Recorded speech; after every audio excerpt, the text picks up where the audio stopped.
Imagine walking into a brewery, smelling fresh malt and hops, and every single beer you see is safe to drink before driving, during your lunch break, or even in the middle of a busy workday. No buzz, no hangover, but all the flavor. That's the world non-alcoholic beer is creating right now. And today we're going to open the doors to that world. Welcome back to the channel. In this video, we're diving deep into non-alcoholic beer, why it's exploding in popularity, the science and technology behind it, and how modern breweries use clever biology and advanced engineering to create beer that tastes real while keeping alcohol below 0.5% by volume. This is an educational look at professional brewing practices, not a guide to making beer at home. Let's start with the big picture. The non-alcoholic beer market has grown from a tiny niche to a serious segment of the global brewing industry. Health-conscious consumers, athletes, people who want to stay sharp for work, designated drivers. All of them are looking for an option that fits their lifestyle, without forcing them to give up the taste of beer. In many regions, non-alcoholic beer is showing double-digit growth year after year, while traditional beer sales are flat or even declining. That's not a fad, that's a structural change in how people drink. And here's a key insight. Most non-alcoholic beer drinkers still buy regular beer. Studies show that around 3/4 of people who buy non-alcoholic options also purchase alcoholic ones. So this isn't about replacing normal beer. It's about giving people more flexibility. Maybe someone wants alcohol on the weekend but a clear head on Monday, or they're training or driving or just taking a break from alcohol for a month. Non-alcoholic beer becomes part of a balanced lifestyle instead of a one-time experiment. Now let's talk about why making good non-alcoholic beer is such a challenge. Beer is more than just flavor and bubbles. Alcohol itself plays multiple roles. It contributes to the body and mouthfeel, adds a slight warmth, influences sweetness, and helps carry certain aroma compounds. When you simply remove or avoid alcohol, you don't just lose the buzz, you risk losing structure, complexity, and balance. Many early non-alcoholic beers tasted thin, watery, or off because that missing alcohol was never properly replaced. On top of that, alcohol is a natural hurdle against microbial spoilage. It makes life difficult for many bacteria and unwanted yeasts. Take alcohol away, and suddenly your product is more vulnerable. That's why non-alcoholic beer is not just a brewing challenge, but a food safety challenge. Breweries must think about pH, preservatives, sterile filtration, and pasteurization much more carefully, because there is less built-in protection in the final product. Broadly speaking, there are two big technological families for producing non-alcoholic beer. The first group is physical dealcoholization. You brew a regular beer, then remove alcohol afterward. The second group is biological methods. You design the process so that very little alcohol forms in the first place. Physical dealcoholization includes techniques like vacuum distillation, where you lower the pressure so alcohol boils off at a lower temperature. Membrane-based reverse osmosis, where beer is pushed through a semi-permeable membrane to separate water and alcohol from larger flavor compounds. And cross-flow filtration systems that continuously separate and recombine streams until the alcohol level is low enough. These methods can produce very clean, stable products, but the equipment is expensive, and if you're not extremely careful, you strip away aroma compounds together with the alcohol. That can leave you with a bland or unbalanced beer. Biological methods attack the problem earlier in the process. Instead of brewing a normal, highly fermentable wort, you design a wort that is difficult for yeast to turn into alcohol. That means controlling mash temperature and time so you maximize medium and large sugars, the ones yeast cannot fully ferment, and minimize the smallest sugars like glucose and maltose, which yeast love. Then you combine that with special yeast strains that are maltose-negative. They can only ferment simple sugars such as glucose and fructose but they leave more complex sugars untouched. The result is a beer with low alcohol but still some body and sweetness. To understand this, we need a quick look at fermentation chemistry.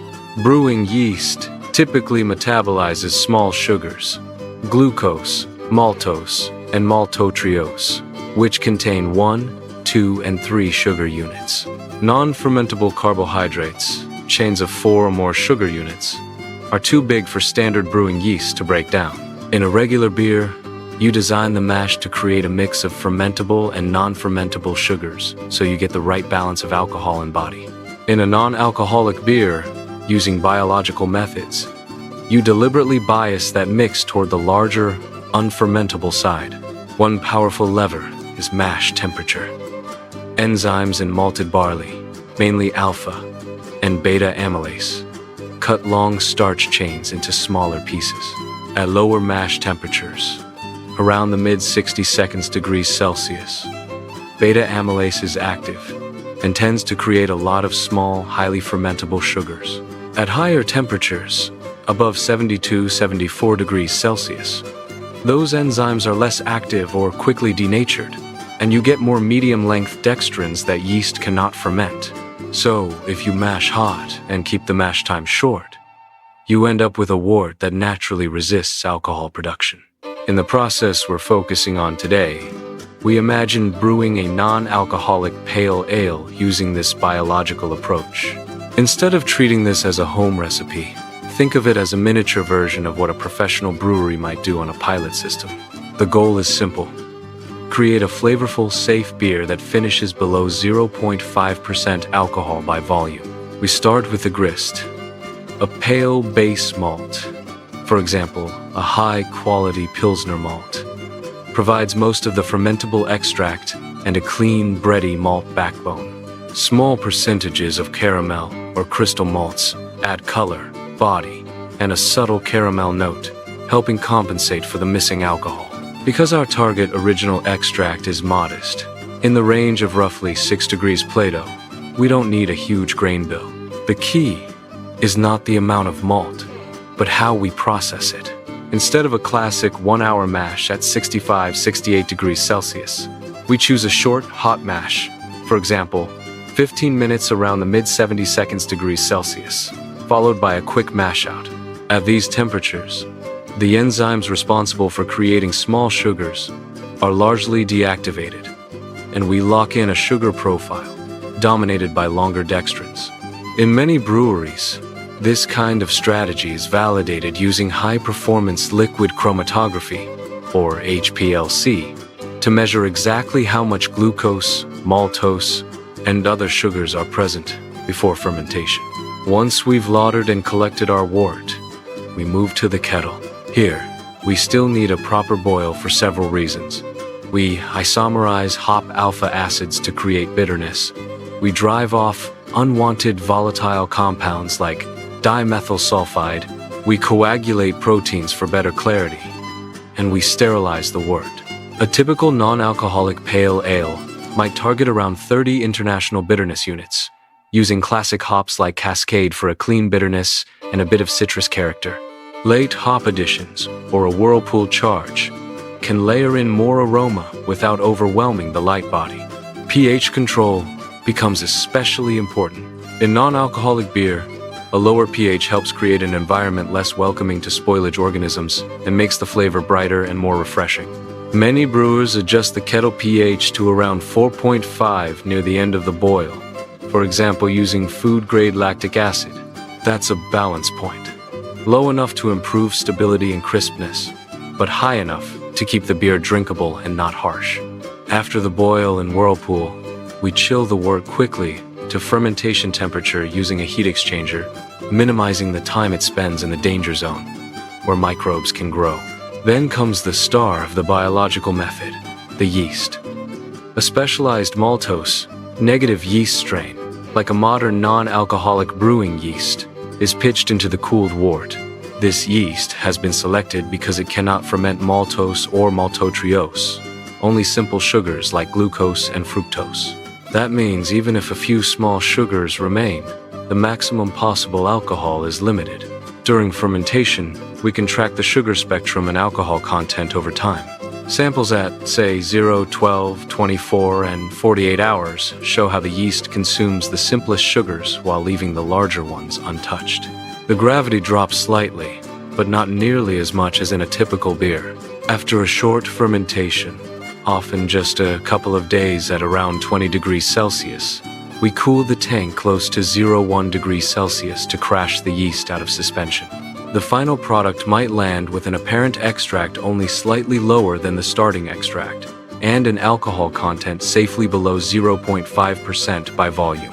At this stage, we still have two major jobs: protect the beer and fine-tune its sensory profile. Because there is little alcohol, we rely more heavily on other hurdles against microbial growth. These include maintaining a low pH, using the natural antimicrobial properties of hops, keeping oxygen pickup as low as possible, and finally applying a lethal treatment step, such as pasteurization. In tunnel or batch pasteurizers, sealed cans or bottles are heated to a controlled temperature for a defined time, adding a certain number of pasteurization units.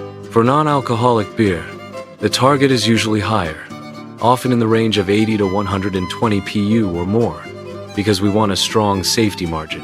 Before packaging, brewers may adjust the pH slightly with lactic acid to land on the ideal flavor and stability point, filter the beer to polish clarity, and then carbonate to a moderate level. Interestingly, very high carbonation can increase the risk of package stress during pasteurization. So many brewers aim for a balanced CO2 volume that feels refreshing but not aggressive.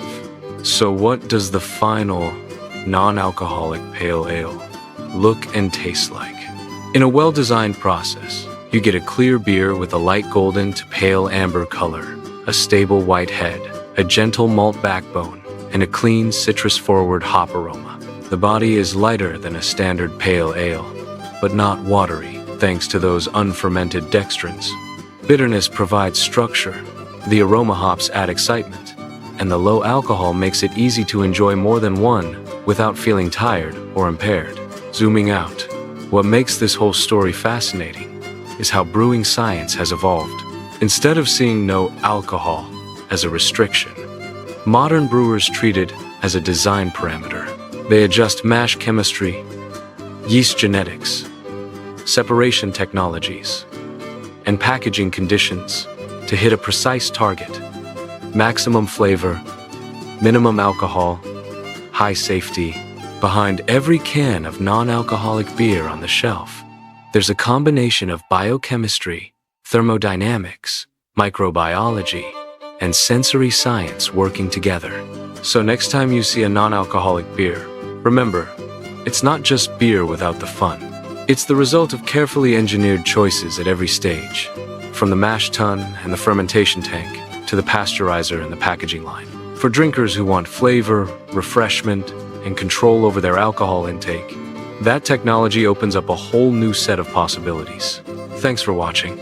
If you enjoyed this deep dive into the science of non-alcoholic beer, feel free to explore more videos on brewing technology, fermentation, and the future of better-for-you beverages.